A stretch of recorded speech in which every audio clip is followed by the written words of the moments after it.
U.S. Special Forces are on the move in the Caribbean. Helicopters spotted just miles from Venezuela's coast, reportedly near one of America's most secretive military ships. Now, the Maduro regime is sounding the alarm, warning of assassinations and sabotage. We'll break down what's really happening off Venezuela's shores.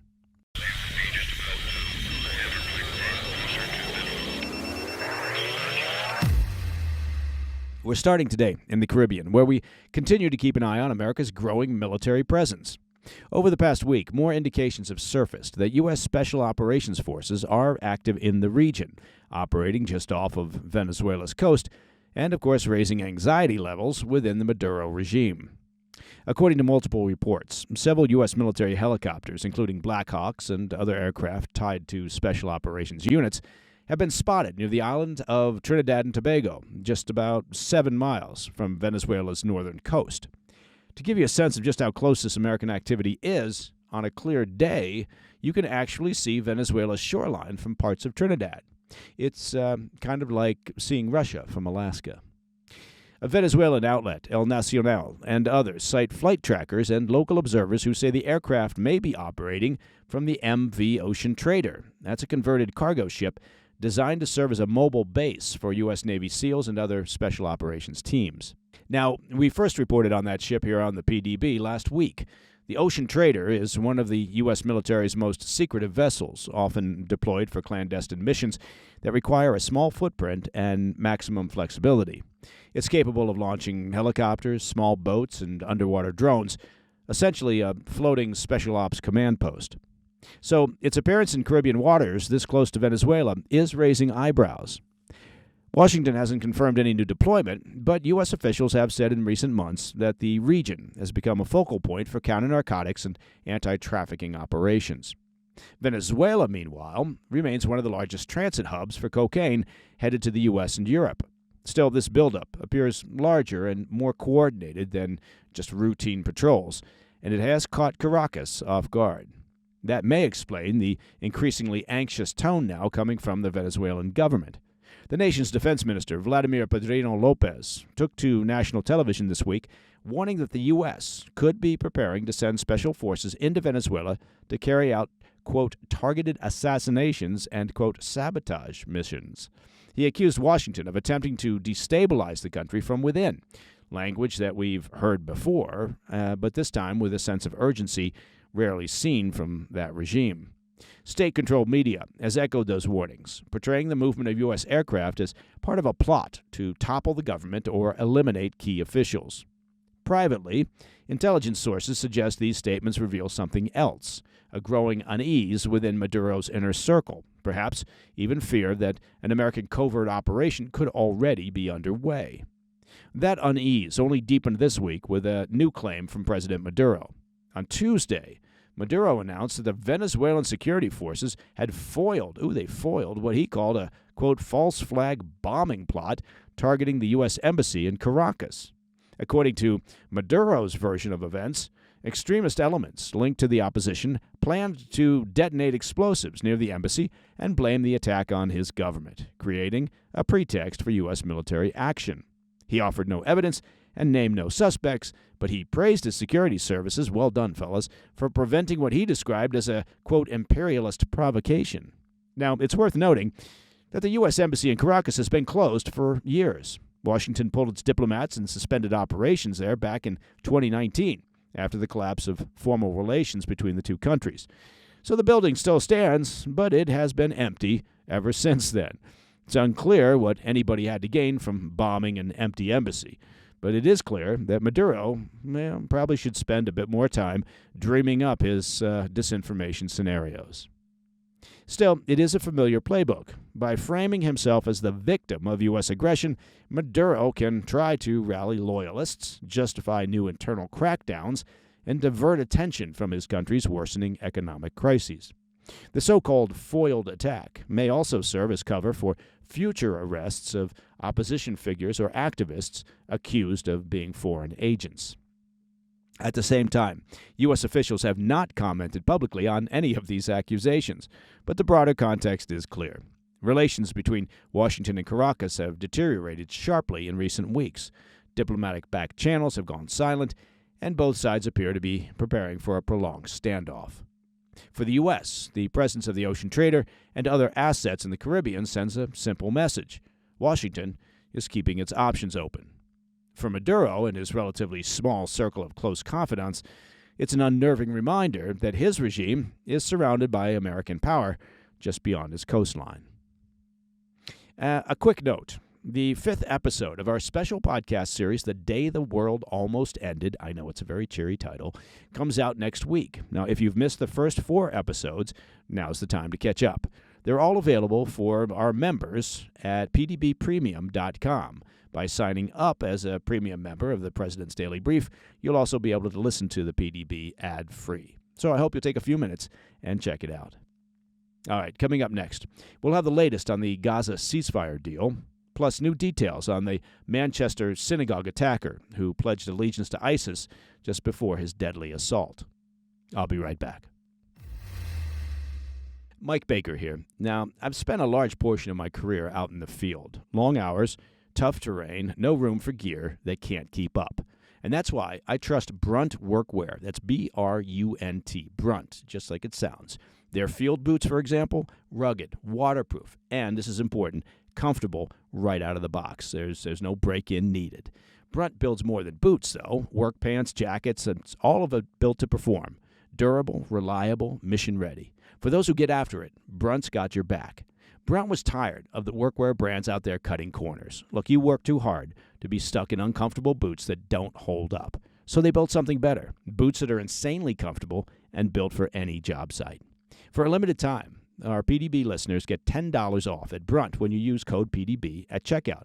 Just head to bruntworkwear.com, use the code PDB, and you're good to go. And after you order, they'll ask where you heard about Brunt. And do me a favor, tell them the PDB sent you. Welcome back to the PDB. We're learning more about how the first phase of President Trump's 20-point peace plan is taking shape, an agreement both Israel and Hamas say could bring a permanent end to the war in Gaza. According to a spokeswoman from the Israeli Prime Minister's office, the final draft of Phase 1 was signed in Egypt yesterday morning, a deal that Israel says was approved, quote, by all parties. She added that Prime Minister Netanyahu held a, quote, warm conversation with Trump soon after, with both leaders hailing the agreement as a, quote, historic achievement. From the other side, senior Hamas negotiating official Khalil al-Hayya said the Iran-backed terror group received, quote, guarantees from the U.S. and mediators that the war has completely ended. He described the agreement as encompassing a permanent ceasefire, a full IDF withdrawal, and renewed humanitarian aid into the enclave. The Israeli cabinet's late-night vote Thursday ratified the deal, triggering the 24-hour countdown toward a ceasefire expected to take effect today. Once the guns do fall silent, Hamas will have 72 hours to release the remaining 20 Israeli hostages believed to still be alive. Trump expects the hostages to be home by Monday. During a White House cabinet meeting Thursday, Trump admitted, quote, the bodies of those no longer living are a bigger problem. Some are going to be a little bit hard to find, but we're going to do the best we can, end quote, referencing, of course, the deceased Israeli captives buried under the destruction across the Gaza Strip. Israeli officials told I-24 News that an international force will be established to locate the, quote, missing abductees. As we've been tracking, under the terms of Phase 1, Israel will release roughly 2,000 Palestinian prisoners as the hostages are returned. The remains of 15 Palestinians will also be exchanged for each deceased Israeli captive. Egyptian President Abdel Fattah el-Sisi met yesterday with U.S. Middle East envoy Steve Witkoff and former Trump advisor Jared Kushner. His spokesman said Egypt, quote, appreciates and supports President Trump's efforts to end conflicts and bring peace to the Middle East and the entire world, end quote. Later that same day, Kushner and Witkoff flew to Israel to join the cabinet meeting with Netanyahu that finalized the ceasefire plan. Egyptian President el-Sisi has since invited Trump to his country to witness the, quote, official signing ceremony, possibly as soon as this weekend. Trump confirmed he plans to be there, adding that he's also considering a visit to Israel, where he's been invited to address the Knesset. At the UN, Secretary General Antonio Guterres welcomed the signing of Phase 1, saying it would allow the UN and its partners to, quote, scale up the delivery of food, water, medical assistance, and shelter. The UN says some 170,000 metric tons of aid are staged and ready to surge into Gaza once the ceasefire is implemented. As we previously discussed, an Israeli government spokesman confirmed that once the ceasefire takes hold, the IDF will withdraw to the so-called Yellow Line, leaving Israel in control of roughly 53% of Gaza, which is the position outlined in Trump's plan. When it comes to Hamas's disarmament, that issue appears to have been deferred to the next round of negotiations, expected to open sometime next week. The terror group has yet to commit to dismantling its military wing, and that, of course, is a core demand of the proposal. Meanwhile, far-right Israeli National Security Minister Itamar Ben-Gvir warned Netanyahu that his party would, quote, bring down the government if Hamas remains intact and armed. On X, he posted, quote, under no circumstances will I be a part of a government that allows Hamas rule in Gaza. This is the clear red line, end quote. That, of course, setting the stage for more intense negotiations on the horizon. Another red line for Ben-Gvir, as well as one for Netanyahu, is the prospect of a Palestinian state. When Trump was asked by reporters about that possibility, the president said, quote, we're going to see how it all goes. There's a point at which we may have to do something that would be a little different. I think we will get to that, end quote, leaving, of course, details up for further discussion. Still, senior U.S. officials say the 20-point peace plan remains fragile. An official told reporters last night that the deal could still fall apart at any stage, given the ongoing deep-rooted mistrust between Hamas and Israel. But if implemented as scheduled, the upcoming ceasefire would mark the first complete halt in fighting since the war began 2 years ago. Okay, shifting to the United Kingdom. British police now say the suspect behind last week's deadly car ramming and stabbing attack outside a Manchester synagogue allegedly pledged allegiance to the Islamic State moments before carrying out the assault. This revelation marks a chilling development in a case that has rattled Manchester's Jewish community and revived fears of lone actor extremism in Britain. Authorities have since identified the attacker as 35-year-old Jihad al-Shami, a British citizen of Syrian descent. Really, his name is Jihad. There's a clue there somewhere. Investigators say he carried out the attack during Yom Kippur services at the Heaton Park Hebrew Congregation Synagogue, slamming his car into pedestrians before emerging with a knife. 2 people were killed, several more were injured, before police shot him dead at the scene. Assistant Chief Constable Rob Potts of Greater Manchester Police said Wednesday that al-Shami phoned emergency dispatchers before the attack, allegedly declaring loyalty to ISIS and claiming responsibility in advance. Potts told reporters, quote, we have conducted assessments across our systems, and I can reiterate that al-Shami had never been referred to the PREVENT program, nor was he otherwise known to counterterrorism policing. For context, the PREVENT program is Britain's early intervention effort to identify individuals vulnerable to radicalization. It's long been the linchpin of the country's counter-extremism strategy. Yet officials say al-Shami had no prior record of extremist behavior, though he was out on bail at the time of the attack after being arrested on suspicion of rape. Potts added that the emergency call is now central to understanding the suspect's motives. He said, quote, we are more confident that al-Shami was influenced by extreme Islamist ideology. The call forms part of that assessment, while noting that investigators continue to probe, quote, further motivations. As we covered here last week, the suspect, wearing what appeared to be an explosive vest, used his car as a weapon before launching into a stabbing spree in front of the synagogue at passerby. His vest was later found to be a hoax, described by police as, quote, non-viable.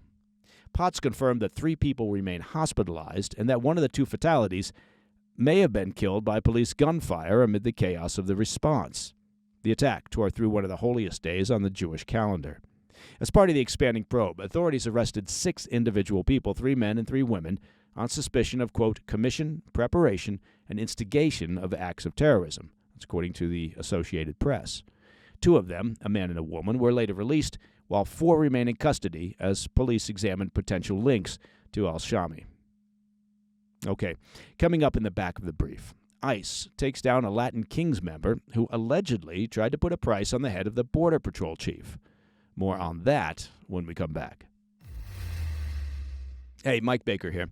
Let me take just a moment to talk about protecting your hard-earned assets. Now, did you know that gold is up around 40% this year? 40%. That's not speculation. That's just reality. And if a portion of your savings isn't diversified into gold, well, you could be missing the boat. Here's the facts. Inflation is still too high. The U.S. dollar is still too weak, and the government debt seems insurmountable. And that's why central banks are flocking to gold, and they're the ones driving prices up to record highs. But it's not too late to buy gold from Birch Gold Group. Birch Gold can help you convert an existing IRA or 401k into a tax-sheltered IRA in gold, and you don't pay a dime out of pocket. Just text PDB to 989-898 and claim your free information kit. There's no obligation. It's just useful information. Look, the best indicator of the future is the past, and gold has historically been a safe haven for generations in times of inflation or global instability. So text PDB to 989-898 right now to claim your free information kit on gold. That's PDB to 989-898. Protect your future today with Birch Gold. In today's Back of the Brief, federal agents in Chicago arrested a suspected Latin Kings leader accused of offering cash bounties to kill a senior immigration officer, an act that prosecutors call an assault on the rule of law. Yeah, that would qualify. According to a criminal complaint unsealed this week by the U.S. Attorney's Office for the Northern District of Illinois, 37-year-old Juan Espinoza Martinez, a Chicago resident and alleged high-ranking member of the Latin Kings, one of the nation's largest and most violent street gangs, faces one count of murder for hire.